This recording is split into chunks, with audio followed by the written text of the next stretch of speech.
Should be brought to justice. Growing numbers of people experiencing Today, Surf Industries signed a new historic military deal. I know that they are creating mass quantities of military-grade augmentations. I've seen testing on them, and it's very scary types of alterations. They want even religious conflicts. Mapping and patenting of human and animal DNA, and the genetic engineering of human, animal, and plant life.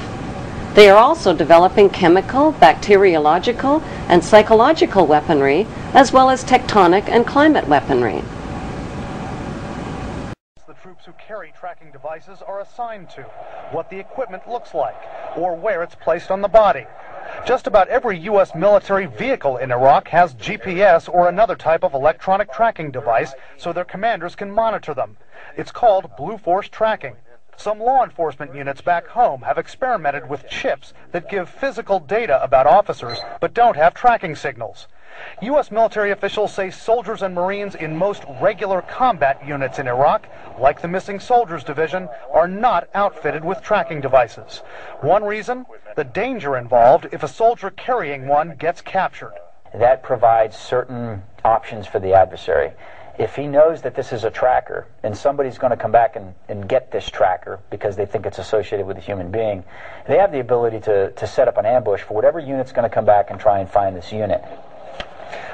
One option, placing a tracking microchip under a service member's skin. Former U.S. Special Operations officers tell us they believe that's being developed. Current military officials won't comment on that, Wolf. Yeah, what about the cost, Brian? Is that at all a consideration? It's a big consideration. Just about every former officer I spoke with says the cost of outfitting each combat troop with a tracking device is one of the main reasons they don't have them right now. So when you speak with the various special operations types and others, and I know you've been doing a lot of reporting on this, the pros and cons of having these kinds of tracking devices, what do they say, Brian? Some believe that every service member should have them. Some don't because of the risks we talk about. But others say if they can deal with the cost and pay for all of this, it is worth it not only to track missing troops, but to be able to tell friendlies from enemies on the battlefield. Brian Todd reporting for us. Such devices, by the way, are not just tools for war. They're also tools that could keep all of us and all of our families safe.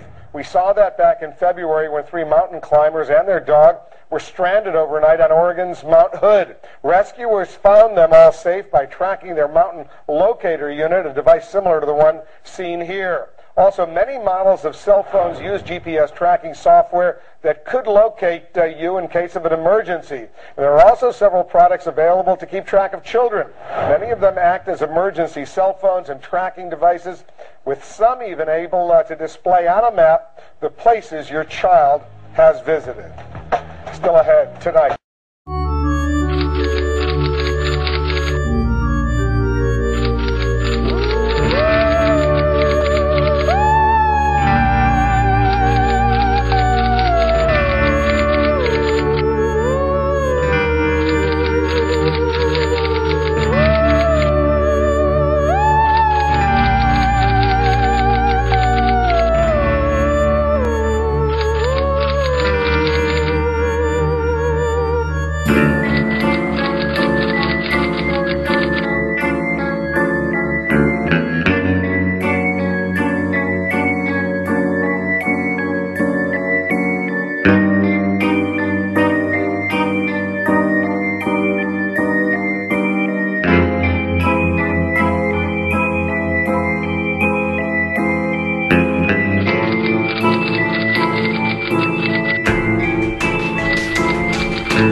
That can interact with people one-on-one to bridge what I call the care gap.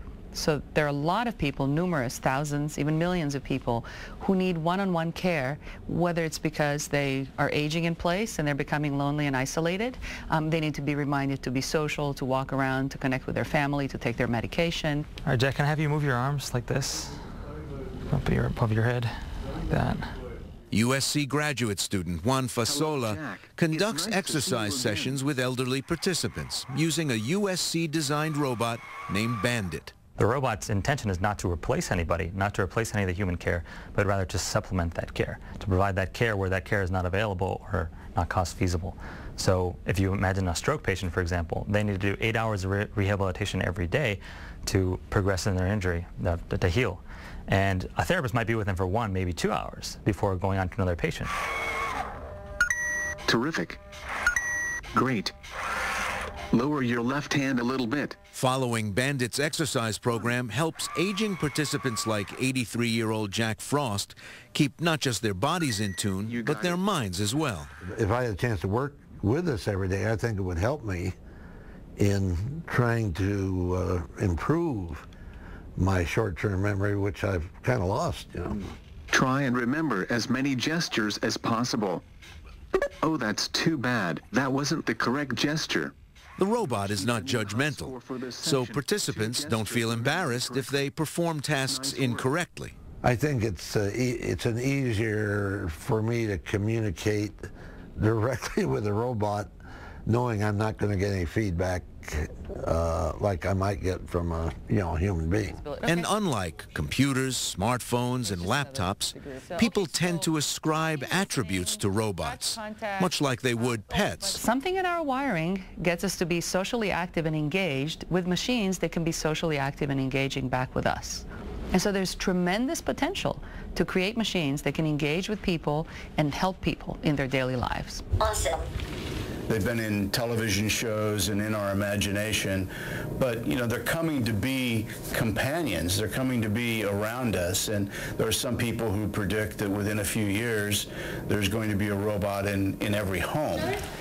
I don't know. As more kids need help, as more people live longer, and as the U.S. wrestles with providing care and spending less money doing it, the roboticists figure sooner or later a mechanical friend will become part of your life, science fact, instead of science fiction.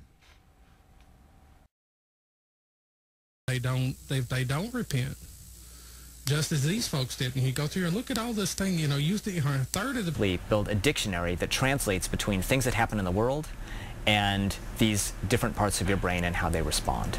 Once they built the dictionary, they used it to comb through thousands of hours of video from YouTube, blending together the frames that matched best with their results.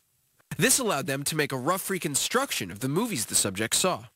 The images are far from perfect. The contours, it knows there's a bright vertical thing with a thing sticking out of it. But they've been getting attention from scientists and the public alike. They posted their results online and got more than 1 million views in less than 3 days. It showed that people actually do care about science, and they do care about trying to understand the way the brain works. Some people who saw the video thought, wow, this is wonderful, science is progressing, this is so neat, you can use this for 1 million things. Some people saw the video and said, oh my God, this is very scary and frightening and people shouldn't do this. But he says critics should know that their work is far from invading your thoughts. We're not doing mind reading here. We're not really peering into your brain and reconstructing pictures in your head.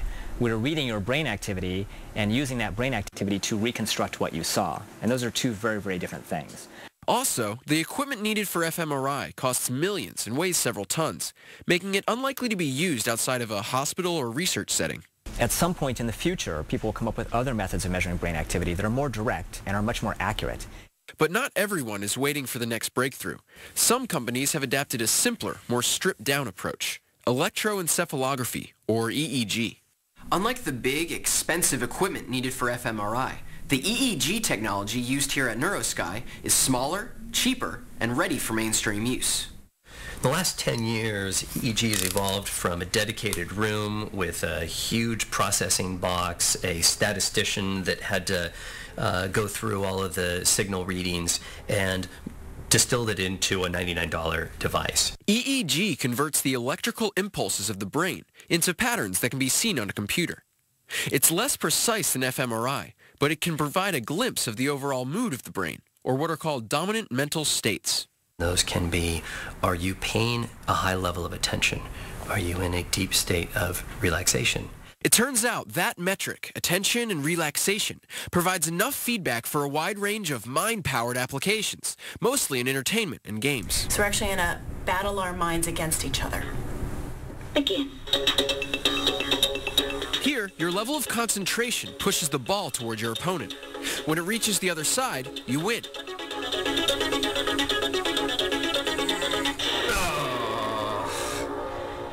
Vanquished. Player 2 wins. This is what we do here.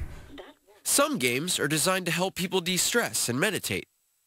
Others can help children with disorders like ADHD learn to focus their minds. Focus Pocus is the world's first ADHD training game that uses brainwave feedback to augment a child's learning. So we don't really see this as a replacement for their current medical and research technologies, but there's a lot of more serious applications. So for example, early diagnosis of Alzheimer's, going into a doctor's lab, and just like we check your weight and your blood pressure now, being able to tell if your brainwaves look healthy. Also for things like PTSD, post-traumatic stress, and traumatic brain injury. But along with its potential, EEG has its own limitations. The signal is very, very small, and it can be easily contaminated by things like sweating or blinking. The quality of the data in EEG is much, much worse than the quality of data in fMRI. But this isn't stopping companies like NeuroSky and others like it from cashing in on these gadgets. Now, whether these products turn out to be more than just toys remains to be seen. So there are many companies out there trying to make brain activity recording devices that are portable and cheap, and that can be used by just normal people in their daily lives. And I think that's great, because these cheaper technologies will allow us to apply them to a much wider range of problems. These advances in neuroscience are setting the stage for new applications that may soon improve our lives. And then this white line here is actually your level of focus. And as these technologies evolve at the juncture between machines and the mind, our idea of science fiction may not be so far-fetched after all. If only I could do it in real life.